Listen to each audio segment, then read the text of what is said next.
let's talk about the young goat of Jujutsu Kaisen, uiui. Just what might he look like one day at his full potential? All right, now before we dive in today, a quick lesson with Professor Hikari here. In Japanese, the U makes an oo sound, like a double O sound. So uiui would be ui ui, uiui.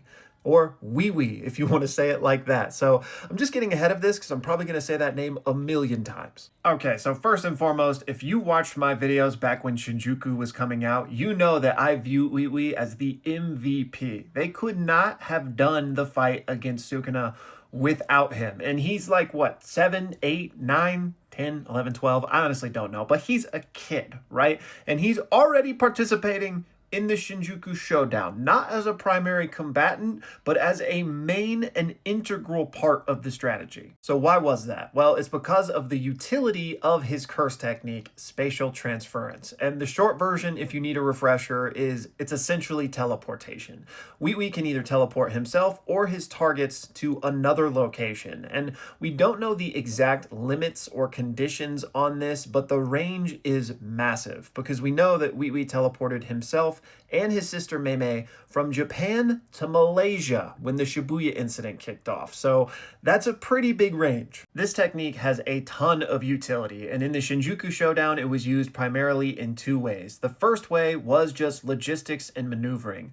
Uiui, again, a child, would teleport into the battle against the literal strongest sorcerer ever to move people out when they needed, or perhaps even move people in when it was their turn to go. We had one of the coldest moments in the entire sequence. Like, do y'all remember this? This kid just showed up and aura farmed on Sukuna as he was retrieving Higuruma's body. Sukuna himself even comments on just how frustrating Uiui was, the way he was swooping in and removing people before Sukuna had a chance to finish them off, to the point where Sukuna literally set a trap to try and take care of him. The point I'm ultimately making here is that the resolve in the nerves that it takes for a child to do that is crazy, and it speaks to his future potential, in my opinion, because it shows just how determined he can be in the pursuit of his jujutsu. And speaking of that resolve and willingness to face your own death, here we have Mei say, do you know the quickest way to raise your level as a jujutsu sorcerer?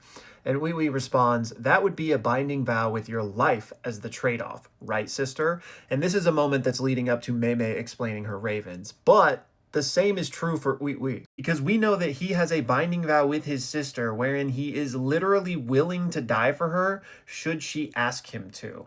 Also, he's only allowed to use his jujutsu sorcery when she gives him permission. His entire purpose is to be a weapon and a tool for her. And this video isn't about their really weird, messed up relationship, so we're just not even gonna go there. But in terms of a young kid honing his jujutsu this early, already placing his life on the other sides of binding vows this early, his potential is crazy. As you can see here, once he was given the go-ahead to risk his life for his sister, then and only then was he able to use jujutsu, and he starts casting Simple Domain. Because as Mei says, it's his responsibility to counter domains. It's the child's responsibility to counter the pinnacle of jujutsu, okay? Just let that sink in. And yes, he knows Simple Domain at this age. A lot of people can't figure it out even as full-grown adults. Long and the short of it is that uiui is a prodigy. Not only does he have a really good technique, but he also has the work ethic and the mindset to make the most of it. And we haven't even talked about the craziest part of his potential yet, which is the second application of his technique that they used for the Shinjuku Showdown.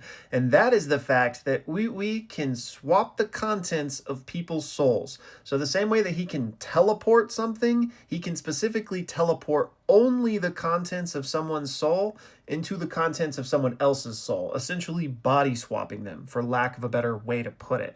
And this is just nuts. Aside from Gojo, this is the single greatest aspect that led to Sukuna's downfall. We know that Yuji and Yuta called this cheating. Sukuna wondered, how did everyone grow exponentially in the past month?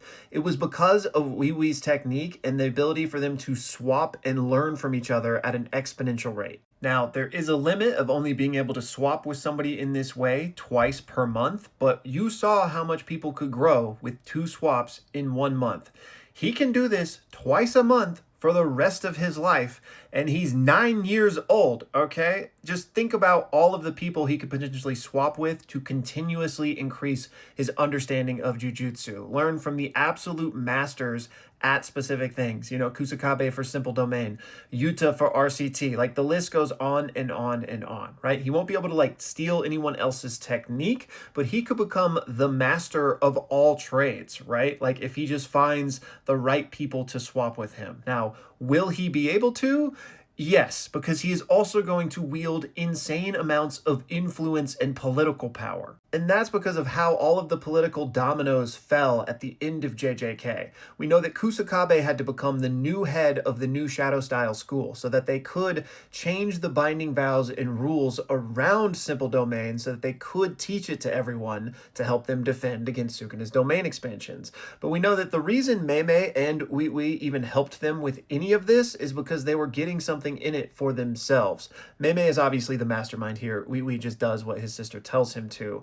But so the reason she helped is because they're going to make uiui the next head of the new Shadow Style school. So they will be in control of all of it, meaning the control of those binding vows will go back to them. And I'm not saying they're going to reenact all of the ones that used to be in place, but we know that there were some pretty bad ones there if a corrupt person was in charge, including ones that could make you functionally immortal, because we know that the old head of the new Shadow Style school was siphoning life from the disciples to prolong their life, right? They could also charge an exorbitant amount of money for people to learn the new Shadow Style. Like, the possibilities go on and on, but the point is they're going to be very influential and very politically powerful, meaning they could probably get whoever they wanted to swap with uiui in order to train him if that was like a path he wanted to go on in his life. But let's be honest, even the political influence of the new Shadow Style school aside, already all of the strongest sorcerers in the verse owe a lot to him. So if he ever needs a favor from them, they're probably going to oblige.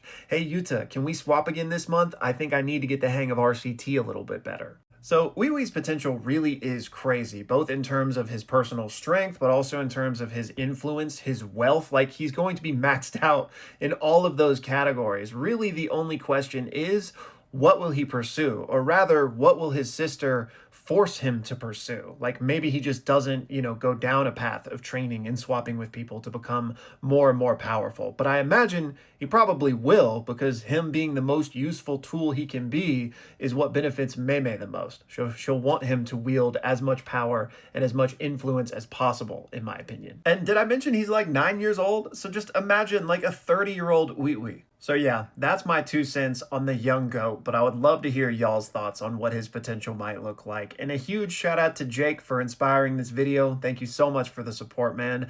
And I see there when you sent in your Cash App, you said, how do I add more text? Unfortunately, you can't really put that long of a message on Cash App, but always feel free for anybody who reaches out this way to just DM me and let me know like, yo, like here was my Cash App name. And then feel free to send, as long of a message as you want. But again, thank you so much, y'all, and thank you for watching.